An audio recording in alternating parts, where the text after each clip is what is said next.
Olá, meus amigos, tudo bem? Vamos tratar nesse vídeo de um tema muito interessante a respeito da publicidade, o fenômeno da publicidade. Ele ganha relevância porque o Código de Defesa do Consumidor deu um tratamento especial a esse instituto. Eu digo sempre que a publicidade é uma mola propulsora do desenvolvimento econômico e social. A publicidade detém a capacidade de criar necessidades, de criar desejos, de fomentar atos de consumo. Só que no âmbito do direito do consumidor, é preciso traçar um corte em relação a esse instituto. Muitas pessoas, inclusive no campo doutrinário, associam e empregam de forma indistinta o termo publicidade e propaganda. Eu quero deixar claro aqui que eu não vou enveredar na seara da ciência da comunicação. Lá na ciência da comunicação, muitos estudiosos apontam como uma unificação da nomenclatura, como publicidade e propaganda fazendo parte de um elemento que é a comunicação. Para o direito do consumidor, não. O direito do consumidor se atentou única e exclusivamente ao fenômeno da publicidade e está regulado no artigo 36 e 37 da Lei 8.078/90. Mas qual a distinção então entre publicidade e propaganda? Publicidade é toda forma de veiculação de informação de cunho mercadológico que visa fomentar atos de consumo, provocar desejos, mediante anúncios publicitários de produtos ou serviços.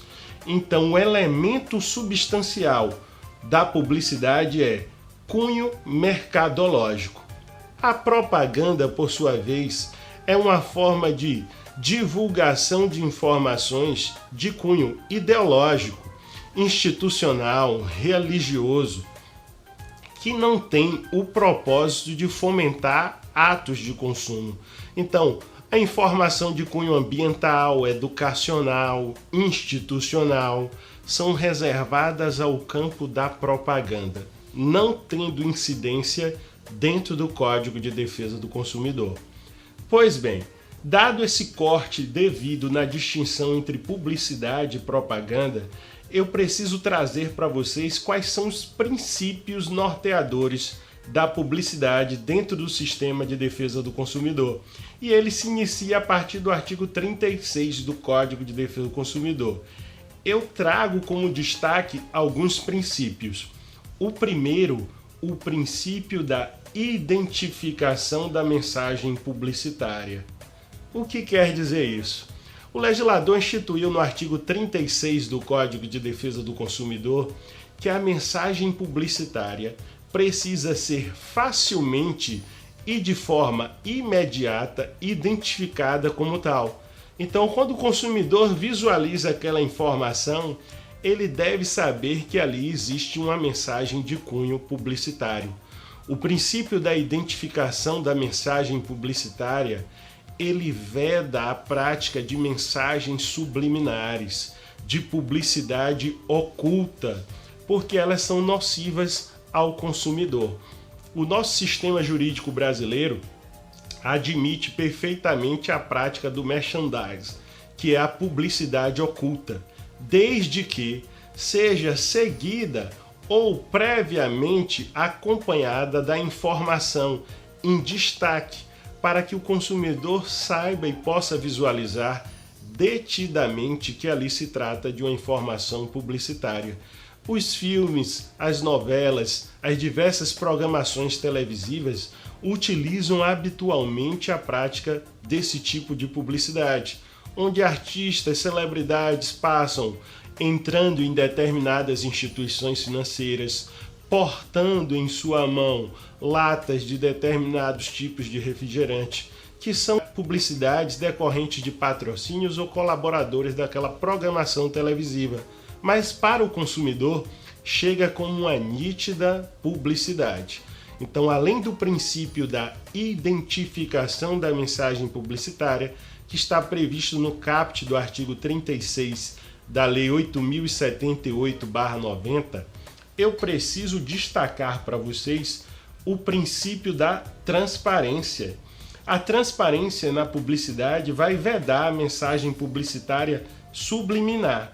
A transparência vai exigir que o fornecedor armazene, conserve os dados técnicos, científicos que deram esteio ou substância àquela mensagem publicitária. Imagine vocês que um determinado fornecedor faz a publicidade de um shampoo que combata a calvície e nessa mensagem publicitária ele decline que os resultados são detidamente comprovados com 3 semanas de uso desse referido produto. Os dados técnicos científicos que deram esteio a essa mensagem publicitária devem ser armazenados e disponibilizados para que o consumidor dele possa ter acesso ou constate a real intenção daquela publicidade de cunho verdadeiro.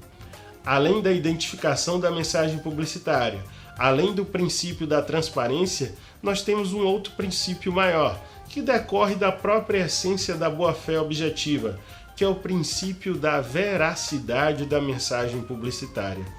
A mensagem publicitária não pode ser mentirosa, é evidente isso.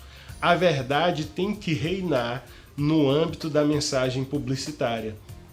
No âmbito do direito privado, o Código Civil anterior, o Código Civil 16, contemplava a figura do dolus bonus. O que vem a ser o dolus bonus é o exagero permitido, ou como alguns doutrinadores colocavam, a mentira aceitável. Só que, com a objetivação da boa-fé, o dolus bonus perde o seu campo de incidência. É evidente que na publicidade existem exageros. Só que se esses exageros forem objetivados, o fornecedor responde por eles. Eu vou dar um exemplo. Imagine que uma determinada pizzaria anuncie de forma publicitária que a sua pizza é a mais barata da cidade. Preço é um critério objetivo.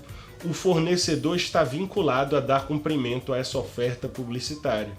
Todavia, se ele anuncia que a pizza dele é a melhor da cidade, pizza melhor é uma atribuição subjetiva, depende de diversos fatores, depende do gosto, inclusive, do consumidor. Então, nesse caso, não há uma vinculação objetiva do fornecedor. O legislador, no âmbito do Código de Defesa do Consumidor, apresentou 2 espécies de publicidade como sendo publicidades ilícitas. Ela está prevista no artigo 37 do CDC. O 37, parágrafo 1º, trata da publicidade enganosa.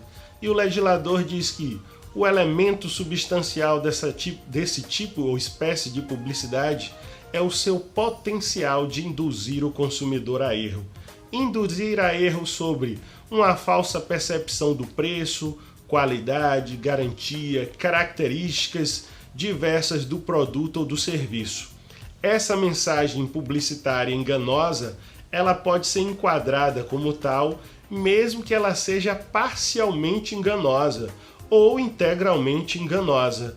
Por conduta comissiva, um anúncio enganoso no propósito de direcionar o consumidor a um falso entendimento sobre o produto ou serviço, ou pode ser uma publicidade enganosa por omissão. É quando o fornecedor deixa de informar algo substancial, relevante, que seria capaz de modificar a intenção do consumidor, contratar pela aquisição do produto ou do serviço. No 37, parágrafo 2º, o legislador trata da publicidade abusiva. Nesse particular, ele não conceituou esse instituto. Se limitou a exemplificando características que atribuem uma mensagem publicitária como abusiva. Mas tome como norte substancial. A publicidade abusiva, ela atenta contra a dignidade do consumidor. E lá no 37, parágrafo 2º, diz o legislador que é abusiva quando explorar o medo ou a superstição do consumidor, publicidade abusiva. A publicidade também será abusiva quando trouxer conteúdo discriminatório de qualquer natureza, ou que incentive a violência, ou que incentive o consumidor a se comportar de forma perigosa ou lesiva à sua rigidez física ou psicológica.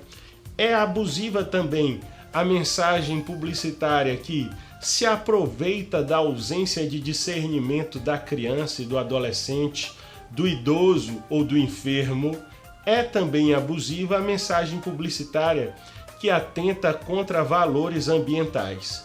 Outras circunstâncias, sem sombra de dúvida, poderão ser enquadradas como publicidade abusiva, desde que tenha no seu norte a perspectiva de atentar à dignidade do consumidor. Para encerrar o tema da publicidade no âmbito do direito do consumidor, eu destaco o conteúdo do artigo 38 do CDC, que trata da questão do ônus probatório. Nós sabemos que no direito do consumidor, o artigo 6º, inciso 8º, trata da figura do direito básico do consumidor, a inversão do ônus da prova.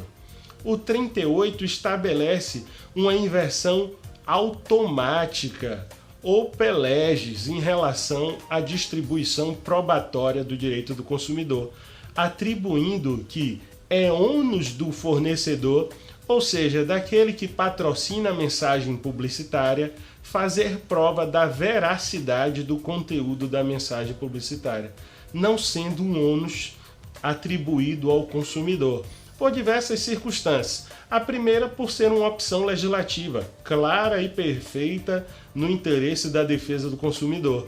A segunda, porque o consumidor não teria mecanismos suficientes para fazer prova, se desincumbindo de um ônus geral do sistema processual em relação à falta de veracidade de uma mensagem publicitária. Então, que fique claro, propaganda é uma coisa, publicidade é outra. E no âmbito do direito do consumidor, vamos ter atenção ao fenômeno da publicidade. Fica a dica, estudar o artigo 36, 37 e 38 do Código de Defesa do Consumidor em relação ao fenômeno da publicidade. Um abraço, meus amigos, até o próximo vídeo com dicas de direito civil, direito do consumidor e esses ramos do direito maravilhosos. Um abraço forte!